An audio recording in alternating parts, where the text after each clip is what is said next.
parole, Valère Bessala.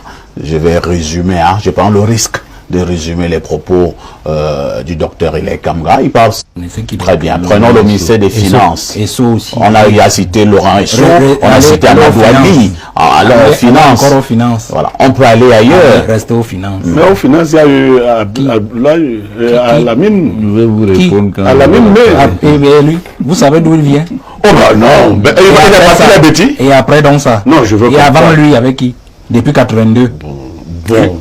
Bon, moi, je vois pas ça commence un peu à bugger, vous voyez un peu. Non, donc je ne voudrais pas, il vous a cité des cas, hein. Il y a des statistiques. Les ambassadeurs, dès que vous regardez, vous mettez le curseur, vous retrouvez une aire. Même dans la préfectorale. Vous mettez, et pour de souveraineté, vous mettez le curseur. Quand on prend même quelqu'un d'une autre aire géographique, on met dans un poste de souveraineté, c'est qu'il a une affinité particulière avec le chef. Soit avec le chef directement, soit avec l'un des parents ou des relais que j'ai cités, de toutes les façons qu'on le tient quelque part. Aussi simple que ça. Pour moi, n'est pas là le débat. Moi, le débat, c'est pourquoi est-ce que le Cameroun est devenu un pays tribalisé. Je parlais tout à l'heure des causes. Tribalisé. Tout à fait. Le président Ahidjo avait un fonctionnement simple. Je l'ai expliqué en partie dans mon propos précédent. Mais Ahidjo, lui, il avait un souci. Il était contesté par ses propres frères. C'est-à-dire que ses propres frères pensaient qu'il n'était pas le meilleur d'entre eux que le blanc aurait eu à choisir. C'est pour ça que Baba Touré était très violent avec ses frères, notamment les Lamibé qui contestaient même son sample. Vous voyez?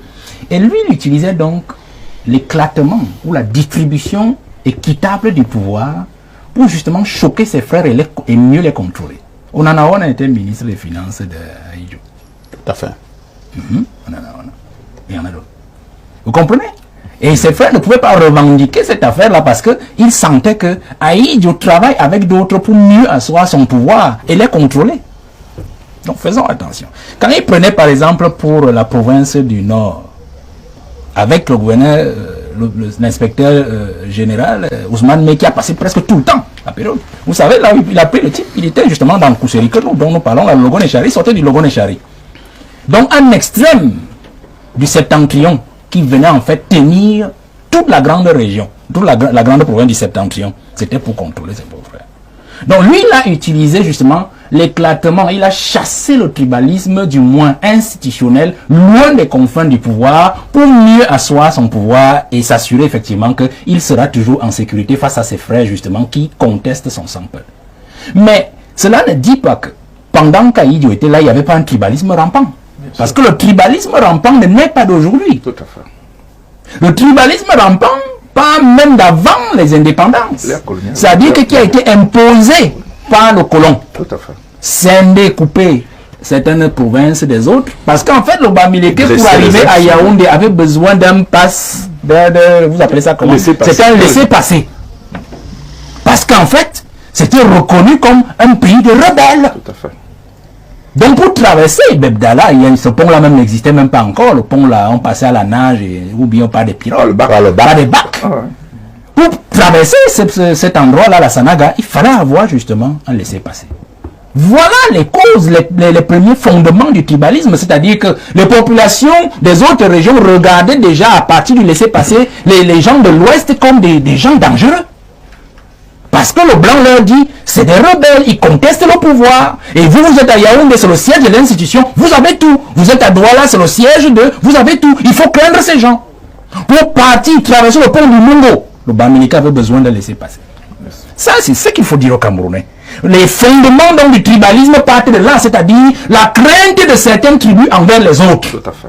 La crainte du Camerounais envers un autre, à l'égard des autres. Cela a donc rampé jusqu'en 82. Et bien lui, il a transformé l'affaire, c'est-à-dire en se disant, je suis du centre sud-est, puisqu'il y avait encore une seule province. Comment faire pour me maintenir? Il a inversé la logique politique d'Ahidjo. C'est-à-dire que, pour empêcher ses frères d'accéder au pouvoir, il leur a tout donné.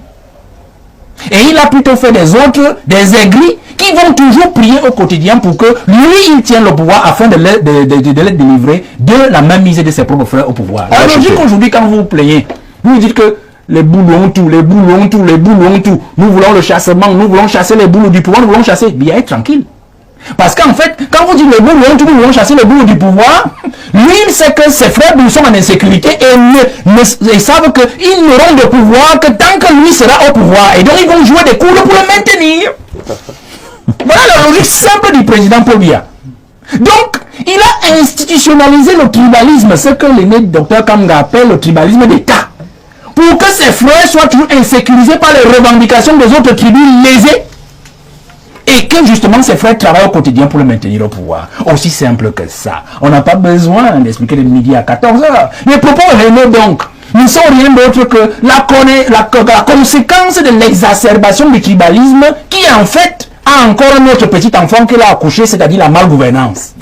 Puisqu'ils doivent maintenir l'hégémon suprême au pouvoir, ils sont obligés de piquer dans la caisse pour lui faire plaisir. Et quand on pique dans la caisse, on ne justifie pas ça parce que ça n'a pas été prévu. Conséquence, c'est que la corruption devient donc aussi institutionnalisée, une corruption d'État.